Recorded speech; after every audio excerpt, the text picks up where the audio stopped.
Začeće i razvitak djeteta prije rođenja. Trudnoća je razdoblje u kojem se unutar majčinoga tijela jedna stanica razvija u novi ljudski organizam. Započinje oplodnjom ili začećem. Traje 41 ili 280 dana i završava porođajem.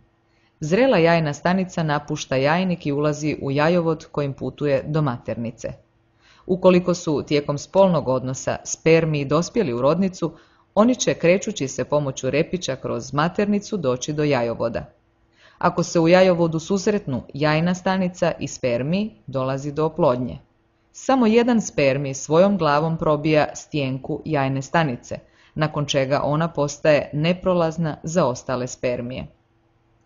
Jezgra spermija spoji se s jezgrom jajne stanice i to nazivamo oplodnjom ili začećem.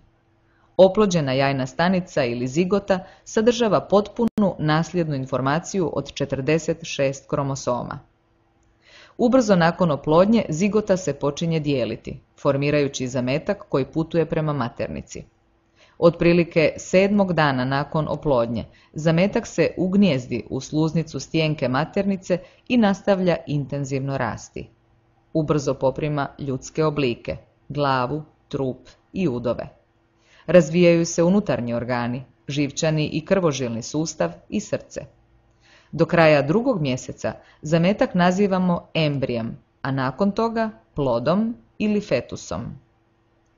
Plod je unutar maternice obavijen plodovom ovojnicom, ispunjenom plodovom vodom koja štiti plod ublažavajući udarce i pritiske. Na mjestu gdje je plodova ovojnica srasla sa stjenkom maternice formira se posteljica koja omogućuje izmjenu tvari između ploda i majke bez neposrednog miješanja njihove krvi. Plod je povezan s posteljicom preko pupčane vrpce. U 4. mjesecu trudnoće plod već ima sva obilježja ljudskog bića. U 5. se mjesecu počinje micati, što majka dobro osjeća. U 6. mjesecu svi su unutarnji organi potpuno oblikovani, a u 7. mjesecu plod je fizički spreman za preživljavanje u slučaju prijevremenog porođaja. Tijekom 8. i 9. mjeseca plod raste u dužinu te dobiva na težini. Porođaj započinje ritmičkim stezanjem maternice, koje nazivamo trudovima, u razmacima od otprilike 15 minuta. Trudovi prošire otvor maternice prema rodnici, takozvano ušće maternice, tako da se u rodnicu, u obliku mjehura, ispupči dio plodove ovojnice ispunjen plodovom tekućinom. Taj mjehur, nazivan vodenjak, ima ulogu proširiti porođajni kanal. On pod pritiskom pukne, pa istječe plodova voda. Tada trudovi postaju češći, pa dijete počinje izlaziti kroz porođajni kanal. Prvo izlazi glavica, a nakon nje tijelo. Novorođenče je pupkovinom povezano s majkom, pa ju je potrebno prerezati. Tada prestaje opskrba djeteta kisikom preko posteljice, te ono počinje samostalno disati plućima. Otprilike pola sata nakon porođaja posteljica se oljušti od stjenke maternice i izlazi iz tijela majke. Tek tada je porođaj završen.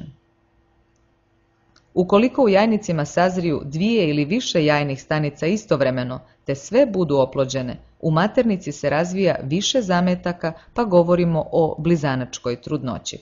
Tako nastaju dvojajčani blizanci koji su, budući da su nastali od različitih jajnih stanica i spermija, genetički potpuno različiti. Mogu biti različita spola i ništa više sličniji od uobičajene sličnosti među braćom i sestrama. Ukoliko se pak dogodi da se nakon oplodnje zigota počinje dijeliti, a 2 se novo nastale stanice odvoje i počnu razvijati kao 2 zasebna zametka, govorimo o jednojajčanim blizancima. Oni su genetički potpuno jednaki, te ih je vrlo teško razlikovati. U trudnoći valja voditi brigu o pravilnoj prehrani, redovitoj tjelovježbi i redovitom liječničkom nadzoru kako bi se plod normalno i zdravo razvijao. Budući da plod sve potrebne tvari dobiva od majke, potrebno je uzimati raznoliku hranu, a izbjegavati štetne navike poput pušenja i konzumiranja alkohola.